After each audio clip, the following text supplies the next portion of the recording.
मेरे साथ मंच पर उपस्थित हिमांशु व्यास, दीपक बबरिया, अमीबेन याग्निक, मनीष, पत्रकार मित्रों, मैं आज अहमदाबाद गुजरात आपके माध्यम से कांग्रेस पार्टी का संदेश गुजरात राज्य के मतदाताओं तक पहुंचाने का प्रयास के लिए आया।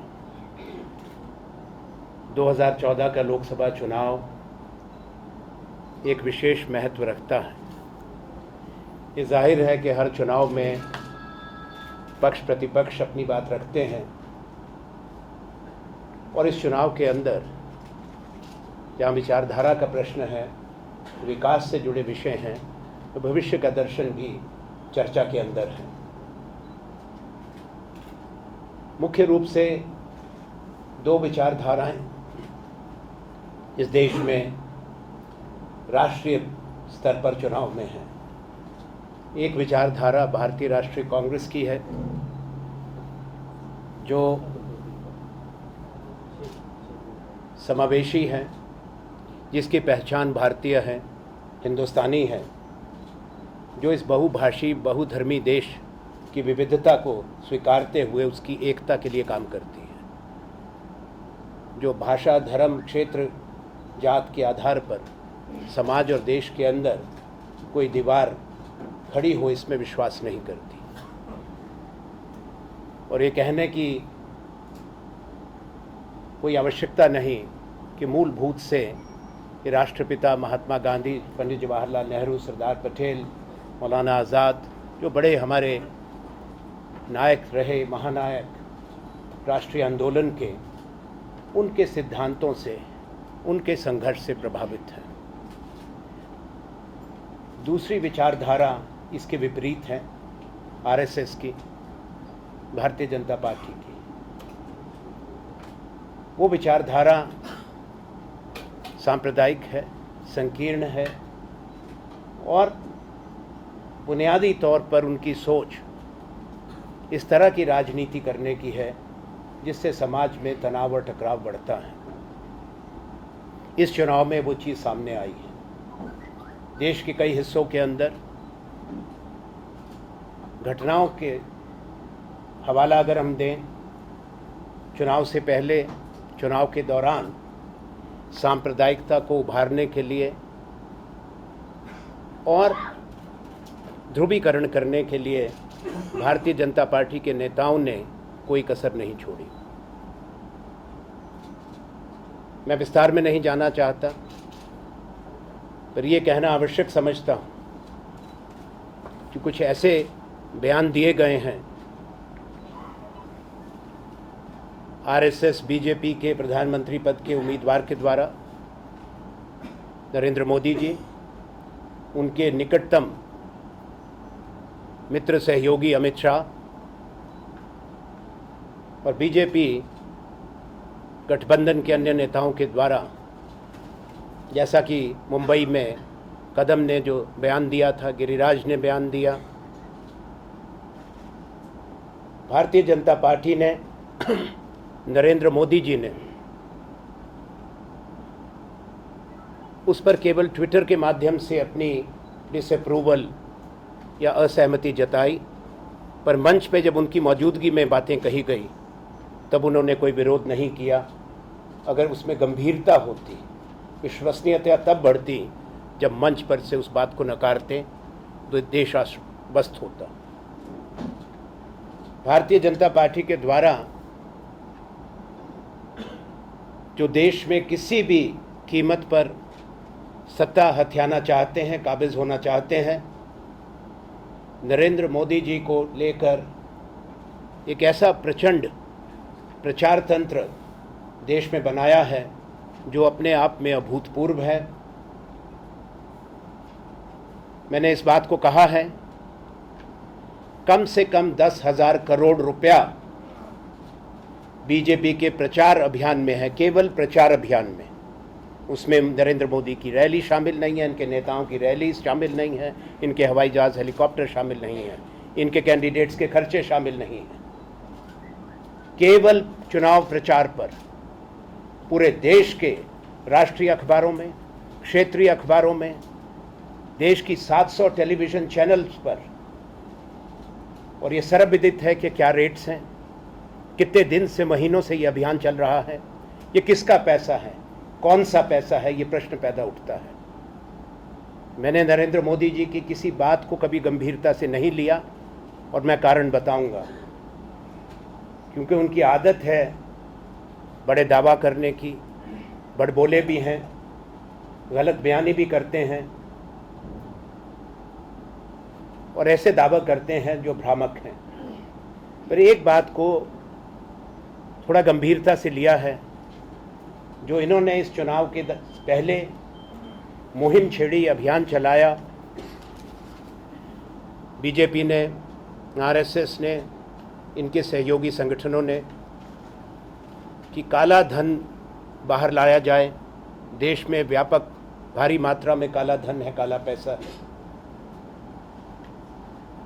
अब ये स्पष्ट है कि ये काम शायद वो कर सकते हैं, सक्षम होंगे, क्योंकि उन्हें मालूम है काला धन कहाँ है, उसको कैसे निकाला जाता है, उसका कैसे इस्तेमाल किया जाता है। ये इस चुनाव में एक ट्रेलर है जो उस देश को, दुनिया को दिख रहा है। और ये सारा प्रचार तंत्र एक व्यक्तिवाद को बढ़ावा देने के लिए, एक व्यक्ति को दल से ऊपर, समाज से ऊपर, धर्म से ऊपर और एक ऐसी गद्दी पर बैठाना देवतुल्य मानकर, ये एक बहुत बड़ी चुनौती भारतीय प्रजातंत्र के लिए है, हमारी संसदीय प्रणाली के लिए है। व्यक्तिवाद और अधिनायकवाद लोकशाही को कमज़ोर करके तानाशाही की तरफ हिंदुस्तान को ले जाएगा, जो इस देश को, हमारी विविधता को देखते हुए, विशालता को देखते हुए हिंदुस्तान को स्वीकार्य नहीं है। एक बड़ी चुनौती इनके रूप में भारतीय प्रजातंत्र के, भारतीय संसद के दरवाजे पर दस्तक दे रही है। आपके माध्यम से हम इस बात को बताना आवश्यक समझते हैं, क्योंकि इस चुनाव में आरएसएस, बीजेपी ने वो भी किया है जो किसी राजनीतिक दल ने हिंदुस्तान के अंदर चुनाव प्रचार में नहीं किया।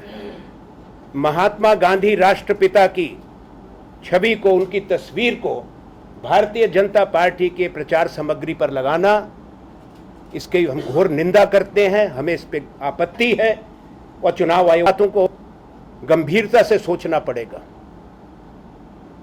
और विशेषकर वो राष्ट्रपिता जिनके बारे में आरएसएस की मूल सोच क्या रही वो सर्वविदित है। वो सरदार पटेल, जो नरेंद्र मोदी जी को अब याद आए, पिछले साल से बड़ी मूर्ति बनाने के लिए,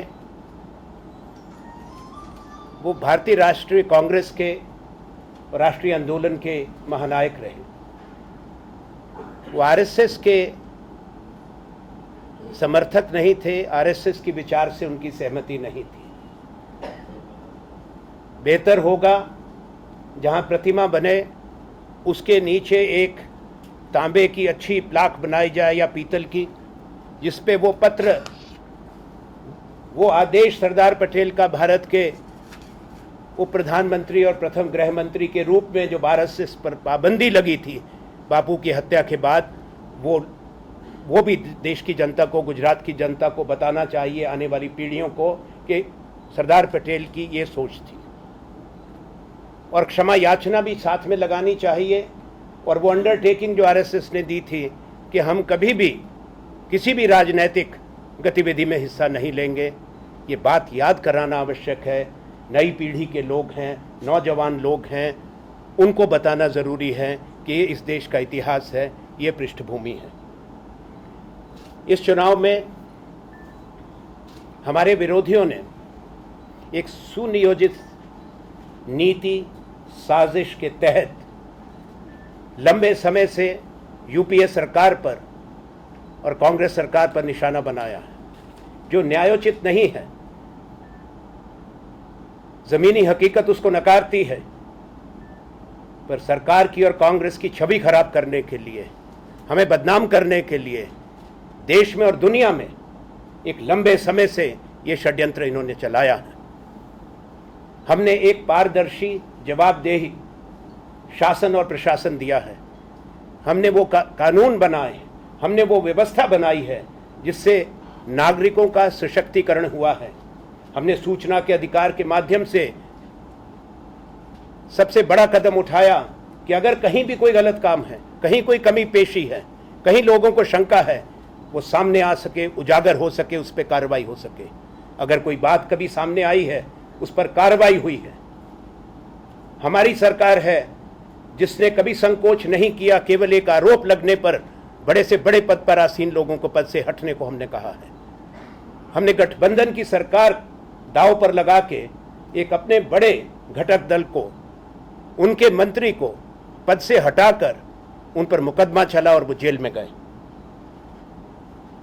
इसका हमको क्रेडिट मिलना चाहिए, इसके लिए हमको गाली नहीं मिलनी चाहिए। आपके प्रश्न होंगे, उस पर मैं विस्तार में जाऊंगा। हर चीज को इस देश में, हर नीति को, हर निर्णय को गलत नीयत से किया हुआ फैसला कहा गया। हर पॉलिसी रोल आउट को, जो बड़े बड़े हमने काम किए हैं, एक ऐसी छवि पेश करने की कोशिश की जिसमें हर किसी चीज में बेईमानी है। हमने बड़े काम किए हैं, हमें इस बात पर फख्र है और इतिहास इसको स्वीकार करेगा कि पिछले एक दशक में बावजूद मुश्किलातों और चुनौतियों के यूपीए सरकार ने भारतवर्ष को प्रगति के पथ पर तेजी से आगे लेकर गए हैं। 2004 में पर कैपिटा इनकम हिंदुस्तान की लोगों की 24,000 रुपए थी, आज वो 69,000 रुपए है। नेशनल इनकम तिगुनी हो गई। भारत की जीडीपी 500 अरब डॉलर, 500 बिलियन डॉलर थी 2004 में, जब बीजेपी एनडीए ने सत्ता छोड़ी थी। आज वो 2 खरब डॉलर है, 2 ट्रिलियन डॉलर।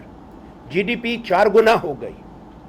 देश का एक्सपोर्ट, बावजूद इसके कि 6 साल से दुनिया में एक बड़ा गंभीर आर्थिक संकट है, वित्तीय संकट है, यूपीए 2 का पूरा कार्यकाल इकोनॉमिक क्राइसिस में और रिसेशन में गया है, उसके बावजूद हमारी एक्सपोर्ट 60 बिलियन यूएस डॉलर से बढ़कर 312 बिलियन डॉलर हुई है 2014 में। एफडीआई देश के अंदर तुलनात्मक दृष्टिकोण से देखें 15 गुना बढ़ी है। सन 2000 से 2014 तक हिंदुस्तान के अंदर लगभग 310 बिलियन अरब डॉलर की एफडीआई हुई है। अभी हमारे पास मार्च महीने के आंकड़े नहीं हैं, अनुमानित मैं कह रहा हूं 310 और 315 के बीच। उसमें से एनडीए के शासनकाल में 20 बिलियन 19.63, ये आरबीआई का पब्लिश्ड डेटा है जो आए महीने अपडेट होता है। बाकी का सारा यूपीए 1 और यूपीए 2 के कार्यकाल में आया है। यूपीए 2 के प्रथम 4 वर्षों के अंदर 176 अरब डॉलर, 176 बिलियन डॉलर, और 5वां साल जोड़ेंगे तो 205 और 210 के बीच में है। तो आमदनी 3 गुना हो जाए, जीडीपी 4 गुना हो जाए, व्यापार 5 गुना हो जाए, एफडीआई 15 गुना हो जाए, और बावजूद इसके कि जब चुनौती है दुनिया के सामने आर्थिक संकट की, वित्तीय संकट की, तो कहीं काम नहीं हुआ। इन तथ्यों को, इस सच्चाई को कोई नहीं नकार सकता। हमने साधन पैदा किए, साधन देश के काम में लगाए हैं। हमने शिक्षा का व्यापारीकरण नहीं किया जैसा गुजरात में हुआ है। हमने देश में आईटीआई और आईआईएम्स की संख्या दुगने से ज्यादा कर दी, 7 से 16 हो गए आईआईटीज। दुगना हो गया इंडियन इंस्टीट्यूट ऑफ मैनेजमेंट। एक इंडियन इंस्टीट्यूट ऑफ साइंस से 5 बड़े साइंस के संस्थान भारत में बना दिए। एक नेशनल इंस्टीट्यूट ऑफ डिज़ाइन जो अहमदाबाद में 1963 में बना था, हमने उसका संख्या बढ़ाकर अब देश में 5 कर दी, 4 नए खोल रहे हैं। शिक्षा के लिए 10,000 करोड़ का बजटरी एलोकेशन था एनडीए सरकार में, वाजपेयी सरकार में। आज 80,000 करोड़ है, लगभग 89 करोड़ से ज़्यादा। 6,000 करोड़ था एलोकेशन स्वास्थ्य के लिए, स्वास्थ्य सेवाओं के लिए, आज वो 36,000 करोड़ से ऊपर है। इसलिए आप के माध्यम से हम सच्चाई बताना चाहते हैं कि जो तस्वीर पेश की जा रही है वो गलत तस्वीर है। ये दुर्भाग्य की बात होगी कि हमारा रिपोर्ट कार्ड हमारे विरोधी लिखें, और सच्चाई ये है कि हमारे विरोधी रिपोर्ट कार्ड लिख रहे हैं और उसी का ढोल बज रहा है। क्यों? एक अजीब परिस्थिति है मित्रों, कि जिस तरह इम्तहान होता है, एग्जामिनर मार्कशीट लेकर बैठते हैं, नंबर लगाते हैं परीक्षा के बाद। किसी छात्र को ज़्यादा मिलते हैं, किसी को कम मिलते हैं। सरकार के जब कार्यकाल का लेखा जोखा हो रहा है तो एक ऐसे एग्जामिनर है नरेंद्र मोदी, जो रिपोर्ट कार्ड अपना भी लिखते हैं और हमारा भी लिखते हैं। अपने को 100 में से 100 देते हैं, हमको 100 में से 0 देते हैं, 0 देते हैं। ये क्या न्यायोचित है? अब उनके 100 में से 100 कितने हैं ये भी मैं बताना चाहता हूं। गुजरात मॉडल पूरे देश में इस प्रचार तंत्र के माध्यम से गूंज रहा है कि गुजरात मॉडल पूरे भारत का मॉडल बनेगा। कौन सा मॉडल गुजरात का? प्रगति का। जब नरेंद्र मोदी मुख्यमंत्री बने थे, गुजरात का 6ठा दर्जा था बिजली के उत्पादन में, आज 10वां दर्जा है स्टेट्स की रैंकिंग में। जो पब्लिक कम्युनिटीज हैं, टॉयलेट्स हैं, शौचालय हैं, वो 14 नंबर पर थे, अब 17 नंबर पर पहुंच गए हैं। शिक्षा में स्टेट्स की रैंकिंग में 17 नंबर है। मेल न्यूट्रिशन डेथ्स जो कहते हैं, जो बच्चे कुपोषण से मरते हैं, गुजरात अग्रणी उसमें है। अच्छे काम के लिए नहीं, जहाँ 44 बच्चे मरते हैं 1000 में। स्कूल ड्रॉप आउट्स का जो रेट है गुजरात का वन ऑफ द हाईएस्ट है। गुजरात मॉडल ऑफ डेवलपमेंट ने गुजरात को, हर गुजराती को कर्जदार बना दिया है। जब वे मुख्यमंत्री बने थे 45,000 करोड़ का कर्जा गुजरात राज्य पर था, आज वो 1,70,000 करोड़ से ऊपर है। तीसरा दर्जा है गुजरात का आज हिंदुस्तान के अंदर, पश्चिम बंगाल और यूपी के बाद, as the most indebted state. ये इनका गुजरात मॉडल ऑफ डेवलपमेंट है। मैं पूछना चाहता हूं कि इन्होंने गांव में कितने विद्यालय खोले, कितने विश्वविद्यालय राज्य सरकार ने बनाए। अगर सही माने में एक मॉडल ऑफ डेवलपमेंट जो समावेशी हो, समाज के हर वर्ग के उत्थान के लिए काम करता हो, वैसा यहां नहीं हुआ। दूसरा कौन सा मॉडल है इनका? प्रजातंत्र का, जहां केवल एक व्यक्ति स्वयंभू, आप बेहतर जानते हैं मुझसे, मैं वही कह सकता हूं जो मैंने सुना है। मुझे नहीं लगता कि यहां सही माने में कोई कैबिनेट फॉर्म ऑफ गवर्नमेंट काम करती है, यहां कोई विधानसभा काम करती है। साल में 23 दिन विधानसभा का सत्र होता है, उसी में से अधिकांश समय पूरे विपक्ष को कुछ दिन के बाद सत्र के लिए निलंबित कर दिया जाता है, सस्पेंड कर दिया जाता है। मुख्यमंत्री नरेंद्र मोदी ने, ये अपने आप में निराले हैं, एकमात्र हिंदुस्तान के मुख्यमंत्री भारत के इतिहास में हैं जिन्होंने कभी किसी चर्चा में हिस्सा नहीं लिया, किसी तारांकित प्रश्न का उत्तर नहीं दिया, बजट की बहस में हिस्सा नहीं लिया, राज्यपाल अभिभाषण पे चर्चा में हिस्सा नहीं लिया। और जहां तक लाइव कवरेज की बात है, वो क्या मुझे बताया गया कि बंद कर दी गई। अब बंद इसलिए कर दी गई क्योंकि काम ही ना हो, चर्चा ना हो, प्रश्न का उत्तर ना हो, तो क्या दिखावेंगे। सुना था आप लोगों को, अगर मेरे को गलत जानकारी हो मुझे बता दें, कि पहले सीसीटीवी फुटेज दी जाती थी, वो भी बंद कर दी गई। कुछ परिसर में आने जाने पर भी इलेक्ट्रॉनिक मीडिया को परेशानी आती है, ऐसा सुनने में आया है। तो ये तो इनका गुजरात मॉडल ऑफ डेमोक्रेसी है। अब वो क्यों प्रश्नों का उत्तर नहीं देते? वो इसीलिए नहीं देते जैसे पत्रकार सम्मेलन को संबोधित नहीं करते। आजकल के दिनों में इन्होंने कुछ मित्र लोगों से करके जिस तरह से फिक्स्ड ओपिनियन पोल्स आ रही हैं, डॉक्टर्ड, उस तरह से 1-2-4 इंटरव्यूज़ दिए हैं, थोड़ी अपनी तस्वीर को, छवि को अच्छा करने के लिए।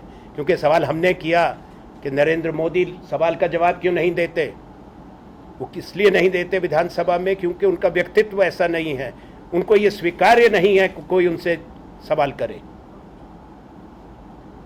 किसी की हैसियत को वो नहीं मानते कि कोई उनसे प्रश्न करे, उनकी जवाबदेही तय करे। ये उनका मानसिकता है, उनका व्यक्तित्व है। इसीलिए पत्रकार सम्मेलन नहीं किया आज तक देश में। इंटरव्यूज और पत्रकार सम्मेलन में बहुत फर्क होता है मित्रों, आप समझते हैं। मैं आपके बीच में, आप मुझसे प्रश्न करेंगे, मैं उत्तर दूंगा। सोनिया गांधी जी बात करती हैं, वो उत्तर देती है आपके प्रश्नों को। प्रधानमंत्री ने पत्रकार सम्मेलन किए, राहुल गांधी करते हैं, देश के दूसरे राजनेता करते हैं, ये नहीं करते। तीसरा है शासन प्रशासन का मॉडल। महज एक राज्य है जहां 15 बड़े पुलिस अफसर जेल में हों, एक ऐसा राज्य है, दूसरा राज्य भारत में नहीं है जहां फोन टैप हो रहे हों अधिकारियों के, व्यापारियों के, राजनीतिक विरोधियों के, आम नागरिकों के। एक भय और आतंक का वातावरण है। यह Gujarat model of democracy. Narendra Modi ji के बारे में जहां मैंने व्यक्तित्व का जिक्र किया, मुझे एक बात आपसे कहनी है कि ये जो दावा करते हैं, जैसा मैंने कहा बड़बोले हैं, वो गलत है। मैंने कुछ आंकड़े दिए थे एफडीआई के। गुजरात के मुख्यमंत्री ने कहा कि गुजरात में सबसे ज्यादा इन्वेस्टमेंट और निवेश आया। वाइब्रेंट गुजरात समिट शुरू करी, मैंने उसके आंकड़े निकाले, 7 लाख करोड़, 9 लाख करोड़, 17 लाख करोड़ तक, एक का, टोटल नहीं। और आपके पास है ये सूचना सबके। तो वो 1049 अरब डॉलर, यानी कि $1 ट्रिलियन से ऊपर है। पूरे भारत में निवेश 310 अरब डॉलर 14 बरस में हो, अकेले गुजरात में उससे 3 गुना हो। और आरबीआई का जो नंबर है वो गुजरात को 6ठे नंबर पर रखता है, अब 5वें पर आ गए हैं। अब $9 बिलियन से ऊपर चला गया है गुजरात। सबसे ज़्यादा $66 बिलियन है महाराष्ट्र। उसके बाद एनसीटी दिल्ली है, जिसमें यूपी और हरियाणा का हिस्सा लगता है, वो 37 बिलियन से ऊपर है। फिर तमिलनाडु का नंबर है, उसके बाद कर्नाटक, फिर आंध्रा, फिर गुजरात। अब ये आंध्रा से आगे निकले हैं क्योंकि आंध्रा का पिछला साल थोड़ा कमज़ोर गया। ये एक वास्तविकता है, आप आरबीआई के साइट पे जाके इसको चेक कर सकते हैं, पुष्टिकरण कि बड़बोले हैं, गलत दावा करते हैं, गलत बयानी करते हैं। मुझे मालूम है कि उनका इतिहास के बारे में, अर्थशास्त्र के बारे में, विदेश नीति के बारे में, भूगोल के बारे में उनका ज्ञान सीमित है, वो मैं समझ सकता। उन्होंने स्वीकारा भी है, देश ने सुना भी है। जो व्यक्ति सिकंदर को गंगा में ले जाकर उनकी मृत्यु वहाँ पे करे, हमने 5वीं कक्षा के बच्चे को भी पता है सिकंदर पोरस की लड़ाई की कहानी, और सिकंदर जेल पे रोक दिए गए, कहाँ से वापस हुए। श्यामा प्रसाद मुखर्जी इनके संस्थापक थे, भारतीय जनसंघ के। उनकी 1950 में स्थापना की संघ की, पार्टी की, 1936 में उनकी मृत्यु घोषित कर दी गई थी। ये भी इन्होंने किया था, श्यामा प्रसाद वर्मा को श्यामा प्रसाद मुखर्जी बना के, और कहा कि उनकी अस्थियां मैं लेके आया, कांग्रेस सरकार नहीं लेके आया। तीसरी बात, तक्षशिला भारत में आ गया, सब चीज़ मान ली। चीन अपना 20% जीडीपी शिक्षा पे लगाती है, नरेंद्र मोदी जी का बयान है। पर ये मेरी समझ से बाहर है कि गणित में इतने कमज़ोर क्यों हैं। गणित भी नहीं है ये, तो सिर्फ नंबर की बात है कि 8 नंबर, 9 नंबर 66 से कैसे बड़ा हो गया, 36 37 से ऊपर कैसे हो गया, 16 से ऊपर कैसे हो गया, 12 से ऊपर कैसे हो गया? अब ये जवाब तो वही दे सकते हैं कि अगर ऐसा नया ज्ञान ये लेकर इन्होंने अपना भविष्य का दर्शन दिया। मैंने कहा इस चुनाव में भविष्य के दर्शन की भी बात है। सारे देश टेलीविज़न के सामने बैठ के सुन रहा था चुनाव से पहले जब इन्होंने ज्ञान दिया। इन्होंने 5 टी कहे। क्या है वो 5 T? Tradition, talent, tourism, technology, trade. क्योंकि इन्होंने अंग्रेजी में बोला था, इसी क्रम में बोला था, इसी क्रम में मैं आपको याद करा रहा हूं। सत्य है, ट्रेडिशन है, परंपरा सदियों से है। नरेंद्र मोदी लेके आएंगे ट्रेडिशन। टैलेंट, योग्यता है, हुनर है, कौशल है, वो भारत में हमेशा रहा है। दुनिया ने भारत से ज्ञान लिया है, दर्शन लिया है। पर्यटन, अगर गुजरात में कोई क्रांतिकारी इन्होंने नीति बनाई हो पर्यटन के विकास की, मैंने नहीं सुनी, दुनिया ने नहीं देखी। तो टूरिज्म भारत में है। ट्रेड का मैंने आपको बता दिया, ये तो पुराने आदिकाल से चलता आ रहा है। तो स्पाइस रूट और सिल्क रूट मशहूर रहा है भारत का। टेक्नोलॉजी की बात है तो हम तो चांद पर पहुंच गए, हम तो मंगलायन भी चल रहा है अपने। हम अपने सैटेलाइट्स बनाते हैं, अपना क्रायोजेनिक इंजन बनाते हैं, हम परमाणु शक्ति हैं। हम यूरोप को 3 मिलियन कार्स एक्सपोर्ट करते हैं बना के। कोई दुनिया में कार नहीं बनती जिसमें भारत का बना हुआ पुर्जा नहीं होता।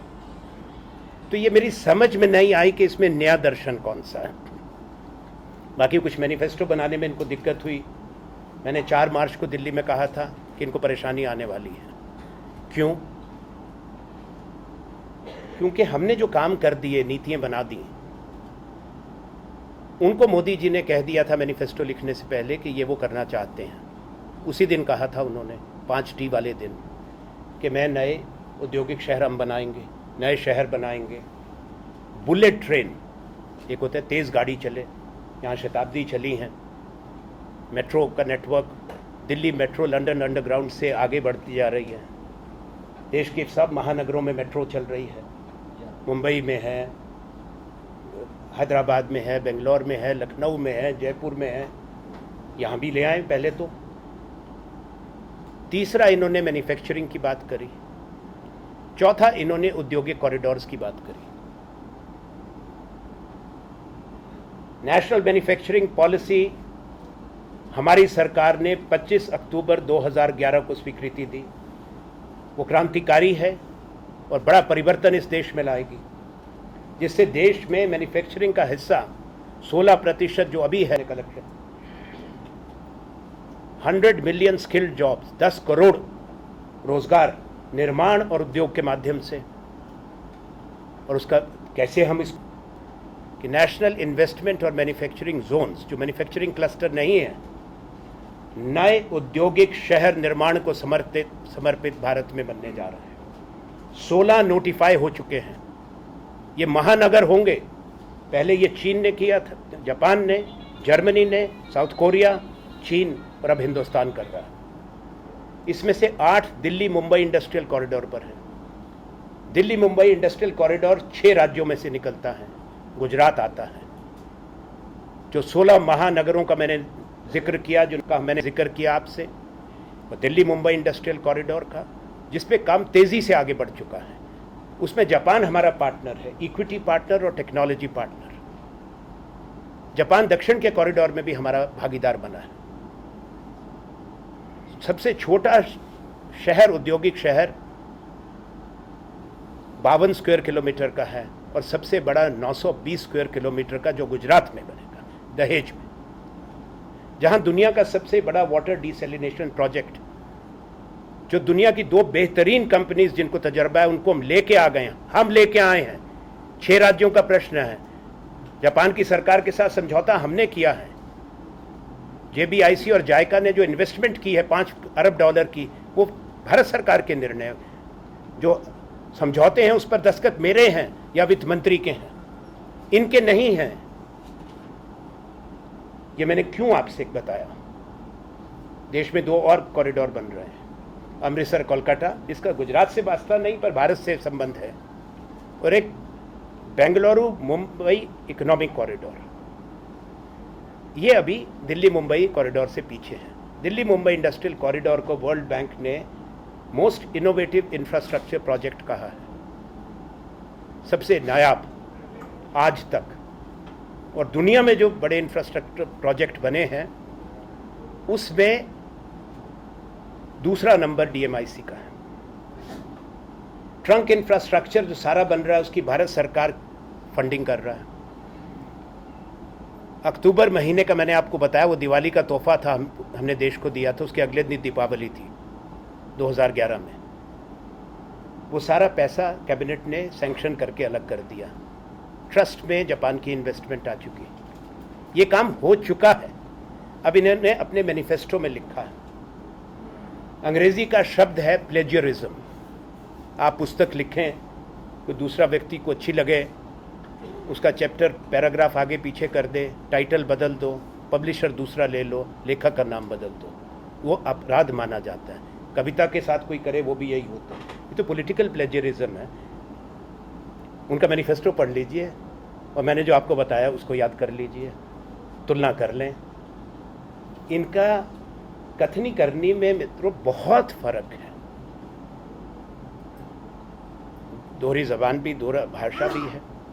पर सबसे बड़ी चिंता की बात है कि एक ऐसे व्यक्ति जिनके चेहरे पे किसी ने कभी करुणा नहीं देखी, कभी मुस्कुराते नहीं दिखे सही रूप से, कटुता है, वाणी में कटुता है, चेहरे पर सख्ती है, नफरत झलकती है, वाणी पर अंकुश भी नहीं है, विनम्रता नहीं है, शालीनता नहीं है। हिंदुस्तान ने घमंड और अहंकार को कभी स्वीकार नहीं किया है। नरेंद्र मोदी जी के व्यक्तित्व में वही है। अंग्रेज से लेकर औरंगजेब, अंग्रेज सबका अहंकार इस देश की जनता ने तोड़ा है। और हमारी ऐसी सोच है कि जो अब आज तक एक तरफा बात लंबे समय से हुई, इस चुनाव अभियान के अंदर कांग्रेस का नेतृत्व, कांग्रेस के लोग, कांग्रेस के कार्यकर्ता एक सच्ची तस्वीर भी बता रहे हैं कि जो तस्वीर बताई गई हमारे विरोधियों द्वारा वो सही तस्वीर नहीं है। मैं अपनी बात को विराम देता हूं और बड़े सम्मान के साथ आपके प्रश्न लूंगा। जी।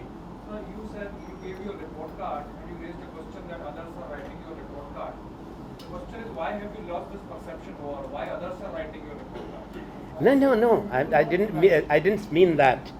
What I said that it is a strange thing that we have an examiner today who is marking numbers on his this examination sheet, and who is also giving the marks on our report. That is a fundamental thing, that here is an individual and a party, he represents a political movement, that they have two papers before them. One is their report card, they are giving 100 out of 100. Second, they have kept, we have not given it to them. It is dishonesty. मैं तो बता रहा हूँ आपको सही बात, मैं उनका रिपोर्ट कार्ड भी बता रहा हूँ। मैंने ये बताया कि जो व्यक्ति 100 में से 100 नंबर अपने को दे और साथ में दूसरे के भी नंबर 0 लगा दे, उनकी मानसिकता को समझने की कोशिश करें। एक मित्रों, एक समय पे नहीं, आप परिचय देंगे अपना? मेरा नाम योगेश शर्मा है। मेरे को एक ही सवाल है, क्या कांग्रेस को किसी ने रोका था उसका? जी नहीं, मैंने ये नहीं कहा, मैंने ये नहीं कहा। आप मेरी बात को नहीं समझ पा रहे। मैंने कहा कि जब इम्तहान होता है तो एग्जामिनर नंबर लगाते हैं, खुद छात्र एग्जामिनर नहीं बनते। यहाँ ये परिस्थिति है कि नरेंद्र मोदी अपना रिपोर्ट कार्ड लिखते हैं, 100 में से 100 नंबर देते हैं। वो विरोधियों का भी रिपोर्ट कार्ड, उनका अधिकार भी उन्होंने स्वयं के लिए ले लिया है, जो न्यायोचित नहीं है। अगला प्रश्न। 3 दिन पहले जब उन्होंने नामांकन पत्र भरने के लिए गए थे वाराणसी में, उसके बाद आपने कुछ कोड ऑफ कंडक्ट के लिए चुनाव आयोग को कुछ मैंने कहा था, शिकायत की है? जी मैंने की। तो उसके बारे में आगे क्या हुआ है? देखिए, चुनाव आयोग की एक संवैधानिक जिम्मेवारी है, ड्यूटी है कि चुनाव किसी भी तरह से प्रभावित ना हो, मतदाता निष्पक्ष हो। जिस दिन मतदान होता है उसकी पवित्रता होती है। 117 लोकसभा कॉन्स्टिट्यूएंसीज में उस दिन वोट पड़ रहा था। 117 कॉन्स्टिट्यूएंसीज के अंदर 8 घंटे तक वाराणसी का दिखाते रहे, 8 घंटे तक वो चलता रहा। उनका चुनाव का सिंबल भी था। मोदी जी कहते हैं कि मैंने भाषण नहीं दिया, बाकी तो सब कुछ हुआ, पूरे देश ने देखा। हमने ये कहा था कि उन 117 कॉन्स्टिट्यूएंसीज को रिंग फेंस करना ज़रूरी था। उन 117 लोकसभा कॉन्स्टिट्यूएंसीज में ये नहीं दिखाया जाना था। कानून और संविधान के तहत, रिप्रेजेंटेशन ऑफ पीपल एक्ट के सेक्शन 126 के तहत, मॉडल कोड ऑफ कंडक्ट के तहत ये नहीं हो सकता था। बाकी देश में दिखावें, पर जब तक आखिरी वोट नहीं पड़ती थी उस कॉन्स्टिट्यूएंसीज में, तब तक दिखाना गलत था। और इसके जवाबदेही इलेक्शन कमीशन की भी बनती है। हमने अपनी आपत्ति जताई कि क्यों हुआ है, ये मैंने कहा था। उसके बाद कुछ इलेक्शन कमीशन में आगे अब इलेक्शन कमीशन देखिए, उनको हमने लिखित में भी दिया, जवाब तो वो देंगे। क्योंकि हमारी बात ठीक थी, इसीलिए नरेंद्र मोदी को मजबूर होकर कहना पड़ा कि नहीं, मैंने भाषण नहीं दिया। पर 8 घंटे होता क्या रहा? ज़्यादातर लोग बाहर के थे। यूपी के अन्य नेताओं ने भी कहा है, सिर्फ कांग्रेस के लोगों ने नहीं कहा। मैंने ऐसा कभी नहीं देखा कि नामांकन पत्र एक उम्मीदवार दाखिल करने जाए और दसियों हजार आदमी एक ही तरह की वर्दी डालकर चले, एक तरह की यूनिफॉर्म में चले, एक तरह की कमीज डाली हो, एक तरह का गमछा डाला हो, एक तरह की टोपी हो। वो साधारण मतदाता तो नहीं हो सकते, कार्यकर्ता हो सकते, मुझे कोई आपत्ति नहीं है उस पर यही दिखाया गया, क्योंकि ये संविधान के और रिप्रेजेंटेशन ऑफ पीपल एक्ट के खिलाफ जाता था, इसलिए हमने चुनाव आयोग को इस पे चेताया था। कांग्रेस अपनी बात धक्का में रखने में विफल रही है, जिसके कारण मोदी जी इतना हावी हो गए आप तक। मोदी जी का प्रचार तंत्र हावी हुआ है। हम अपनी बात रख रहे हैं, ये सही बात है कि इस देश में जहां मैंने कहा देवतुल्य बना दो एक व्यक्ति को, इस देश का अपमान है। 125 करोड़ का हिंदुस्तान है, एक व्यक्ति को आप नारा लगा दें, हर हर मोदी का, हर हर महादेव का नारा जिस देश में लगता है। जब धर्माचार्यों ने आपत्ति करी, शंकराचार्यों ने आपत्ति करी, तो कहा नहीं हमारा नहीं है। मंच पर जहाँ से नरेंद्र मोदी जी बोले हैं, कई मंचों से, मंच की बैकड्रॉप में, मंच के सामने, आपको मालूम है सारा कुछ, मीडिया को मालूम है, इलेक्ट्रॉनिक मीडिया और प्रिंट मीडिया सबको ये चीज़ मालूम है। मुझे एक चीज़ और कहनी है, नरेंद्र मोदी जी ने पिछले कल कुछ कहा है, ये बात उन्होंने पहले भी कही। मैं यहाँ आया था गुजरात चुनाव से पहले, मैंने इसी स्थान पर, इसी मंच से आपसे एक बात कही थी। नरेंद्र मोदी जी ने उस वक्त पहली बार पिंक रेवोल्यूशन की बात कही थी, मीट एक्सपोर्ट्स की बात कही थी, और कहा था कि कांग्रेस के नेतृत्व की यूपीए सरकार पशुओं को काट रही है, दूध देने वाले पशु कट रहे हैं, और मीट के एक्सपोर्ट को सब्सिडी दी जा रही है। इन्होंने उस बात को आगे बढ़ाया है, और ये एक तस्वीर दिखाई है। बिहार से शुरू हुए यादव बाहुल्य चुनाव क्षेत्र में, और कहा कि आप गाय पालते हैं, उसके लिए आपको गवर्नमेंट सब्सिडी नहीं देती, जो गाय काटते हैं उनको मिलती है। अगले दिन गाज़ियाबाद में, जहां से वीके सिंह चुनाव लड़ रहे थे, गुजर बाहुल्य क्षेत्र में इन्होंने फिर इस बात को दोहराया। मैंने मोदी जी को बताया, 2012 में मैंने नरेंद्र मोदी जी को पत्र लिखा था, उस पत्र की मैं कॉपी लाया हूँ, हिमांशु जी और सब लोग आपको दे देंगे। मैंने उनको कहा था कि आप गलत बयानी कर रहे हैं, आप एक मुख्यमंत्री के पद पर आसीन हैं, आपको झूठ नहीं बोलना चाहिए। मीट का व्यापार होता है देश में, पर गौ हत्या प्रतिबंधित है, इट्स प्रोहिबिटेड। दूसरी बात, कोई सब्सिडी 1 पैसे की मीट के एक्सपोर्ट्स में यूपीए की सरकार ने कभी नहीं दी। मैं भारत का वाणिज्य मंत्री हूं, इस हैसियत से मैंने इनको ये पत्र लिखा था। तीसरी बात, मैंने इनको ये भी बताया था कि गुजरात में मीट का कितना व्यापार है, मुझे कोई आपत्ति नहीं है, ये राज्य सरकार का काम होता है। एबैटॉयर्स को लाइसेंस राज्य सरकार देती है, मीट प्रोसेसिंग प्लांट्स को राज्य सरकार का लाइसेंस मिलता है, म्यूनिसिपल अथॉरिटी का लाइसेंस मिलता है, भारत की सरकार नहीं देती। गुजरात में जितने एबैटॉयर्स हैं जो अधिकृत हैं उसकी सूची भी मेरे पास है। गुजरात में गुजरात सरकार की अपनी वेबसाइट पर है, अगर आप हटा दिया मुझे मालूम नहीं, कुछ दिन पहले तो था, मेरे पास है, क्योंकि ये काम कर सकते हैं ऐसा। 25.5 मिलियन टन मीट का व्यापार 2012 की फिगर्स हैं, मेरे पास है। गवर्नेंस